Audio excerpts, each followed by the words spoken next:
Welcome to the big picture.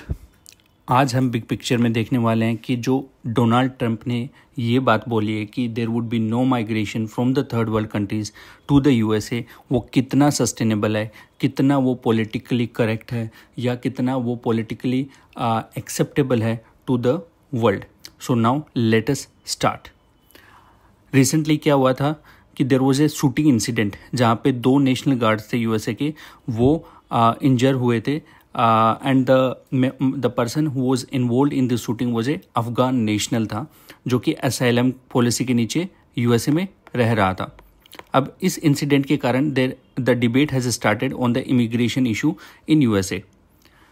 तो Donald Trump ने social media पे ये लिखा फिर कि there would be permanent pause on migration from all third world countries. यहाँ पे उन्होंने थर्ड वर्ल्ड कंट्रीज़ को पर्टिकुलरली पॉइंट आउट किया है। तो कहीं ना कहीं यहाँ पे उनका एक वाइट सुप्रीमेसिज्म है वो शो हो रहा है। अपार्ट फ्रॉम दिस उन्होंने ये भी बोला कि वो उन सारे लोगों को वापस भेज देंगे जो नेट एसेट नहीं है यूनाइटेड स्टेट्स के लिए, जो यूनाइटेड स्टेट्स की जीडीपी में सब्सटेंशियल कंट्रीब्यूशन नहीं कर रहे हैं, they would be sent back. Now let us understand कि ये जो लार्जर यूएस इमिग्रेशन पॉलिटिक्स है वो क्या है। तो हमें पहले तो ये देखना है कि जो आज के दिन रिपब्लिकन गवर्नमेंट है, जो रिपब्लिकन बेस है रिपब्लिकन गवर्नमेंट का, वो सपोर्ट करती है नियर जीरो इमिग्रेशन। यूएसए के अंदर जीरो इमिग्रेशन होना चाहिए, उनका ये मानना है। और इस कारण से जो इमिग्रेशन है वो एक पोलराइजेशन का इशू बन गया है यूएसए के अंदर, यूएस पॉलिटिक्स में। एक साइड में रिपब्लिकन्स हैं जो कि जीरो इमिग्रेशन चाहते हैं और दूसरी साइड है डेमोक्रेट्स जो कहीं ना कहीं एक रिलैक्स्ड इमिग्रेशन पॉलिसीज़ को सपोर्ट करते हैं। अब रिपब्लिकन्स इस जीरो इमिग्रेशन को क्यों सपोर्ट करते हैं, जीरो इमिग्रेशन का डिमांड क्यों करते हैं, let us understand that thing. तो first thing is economic anxieties. Actual में इमिग्रेशन की वजह से क्या हो रहा है कि जो यूएसए के जो वर्कर्स हैं, लो स्किल्ड वर्कर्स हैं, they are losing their blue collar jobs to the immigrants. तो इसके कारण क्या होता है कि जो वहाँ के लेबर क्लास है वो कहीं ना कहीं रिएक्टिव बन चुकी है and that reactive labour class is the part of MAGA base. MAGA जो चाहते हैं now to make America great again.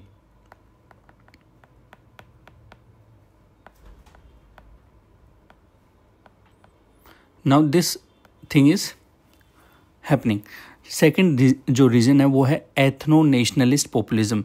इसको आप ऐसे समझिए, हम इंडिया के अंदर देखते हैं आइडेंटिटी बेस्ड पॉलिटिक्स, ऐसे यूएसए के अंदर एथनो नेशनलिज्म है वो प्रिवलेंट है। एथनो नेशनलिज्म मतलब कि जो वाइट एथनिसिटी है उसके बेसिस पे जो डोनाल्ड ट्रंप है वो जो वाइट जो पीपल हैं उनको कंसोलिडेट कर रहे हैं अपने पॉलिटिक्स के लिए। थर्ड रीज़न जो है वो है सिक्योरिटी रीजंस, जिसके कारण ये इमिग्रेशन का इशू बार बार सामने आ रहा है। रिसेंटली यूएसए के अंदर जो लॉ एंड ऑर्डर की सिचुएशन है वो कहीं ना कहीं डिटेरियोरेट हुई है, जो क्राइम रेट है वो बढ़ गया है और उसका जो इल्ज़ाम लगाया जा रहा है वो इमिग्रेंट्स के ऊपर लगाया जा रहा है। Then lastly there are cultural war narratives, जहाँ पे यूएसए और जो वाइट सुप्रीमिस्ट लोग हैं वो ये देखते हैं कि जो बाहर से आने वाले लोग हैं, थर्ड वर्ल्ड कंट्रीज से जो लोग आते हैं, they are posing a threat to the USA culture. तो these are the brief reasons जहाँ पे आपको देखने को मिलेगा कि वाई द पीपल और वाई स्पेशली द मागा, जो MAGA make America great again वाला बेस है या जो मासेस हैं, they are supporting the anti immigration policies. Now let us put all this in the global perspective. Global perspective में अगर ये चीज़ देखें तो हमें देखने को मिलता है कि there is a rise of far right. जो फार राइट है उनका राइज हो रहा है not just in USA but Europe में भी हो रहा है, यूके में भी हो रहा है। और जो बीआर एग्जिट हुआ था, जहाँ पे यूके जो था यूरोप से अलग हो गया था, उसका भी one of the main cause था वो इमिग्रेशन इशू था। तो जो राइटिस्ट पॉलिसीज़ हैं, एंटी इमिग्रेशन पॉलिसीज़ हैं, they are on the rise. इसके लिए कुछ और एग्जांपल भी देख सकते हो, जैसे कि यूरोप में अगर हम देखें तो AFD करके पार्टी है, ऑल्टरनेटिव फॉर डेमोक्रेसी, जो कि जर्मनी में काम करती है। उनका भी जो वन ऑफ द पर्पस है वो यही है कि इमिग्रेशन को वो अपोज करते हैं। अगर यूके की बात करें तो निगेल फेरेग की एक रिफॉर्म यूके करके पार्टी है, जो कि बहुत ज़्यादा हार्ड लाइन पार्टी है, अपोज करती है इमिग्रेशन पॉलिसीज़ को। तो जो इमिग्रेशन है that has become a very hot issue in the developed world. Now let us see कि कैसे इम्पैक्ट करेगा इंडिया यूएसए टाइज़ को। तो हमें ये पता होना चाहिए कि इंडिया यूएस टाइज़ हैं, उनका one of the most important pillar है वो पीपल टू पीपल एक्सचेंजेस हैं।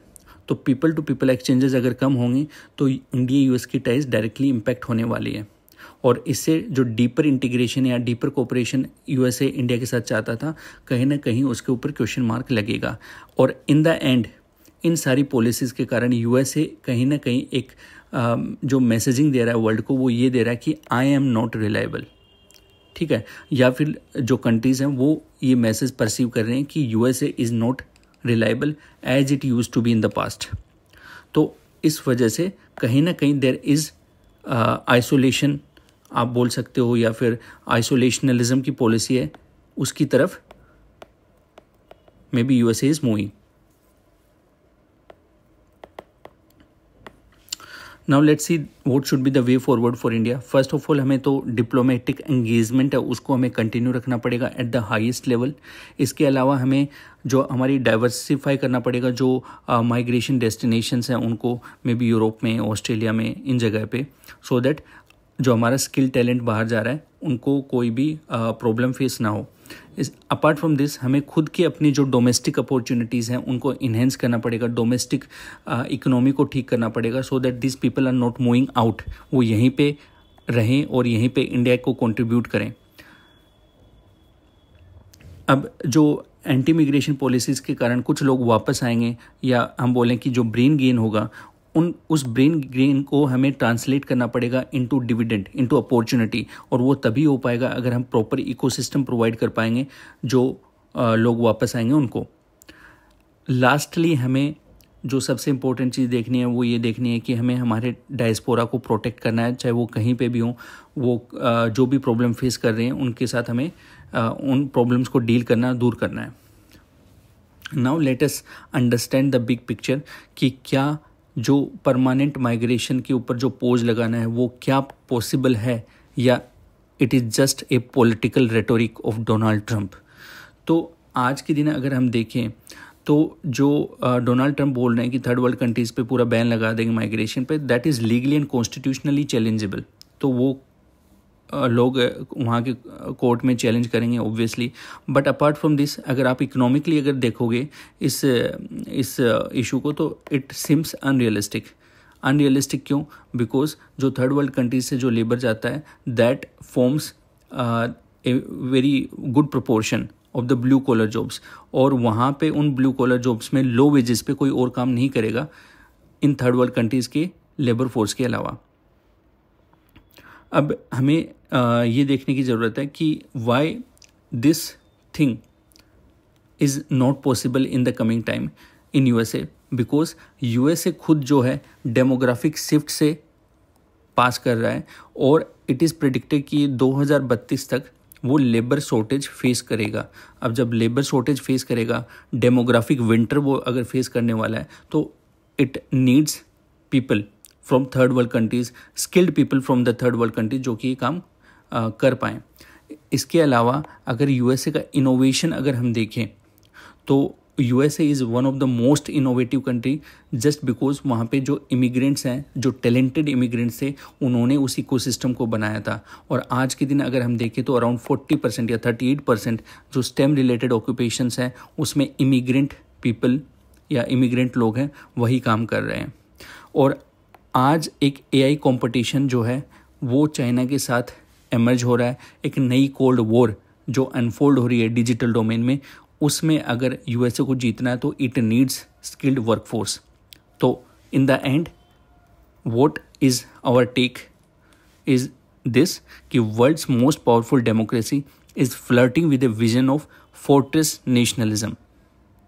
फोर्ट्रेस नेशनलिज्म मतलब कि नेशनलिज्म वहाँ पे जहाँ पे that particular nation belong to the people of that locality only. तो फोर्ट्रेस नेशनलिज्म को वो प्रायोरिटी कर रहा है despite ignoring the realities. Reality क्या है? Even as its economic engine run on the fuel of global talent, a nation built by immigrants cannot secure its future by severing the very roots that made it strong. In the end, America must choose whether it seeks renewal through openness or decline through isolation. आज के big picture में इतना ही, and to keep receiving such updates join the Prep Booster YouTube channel. Thank you.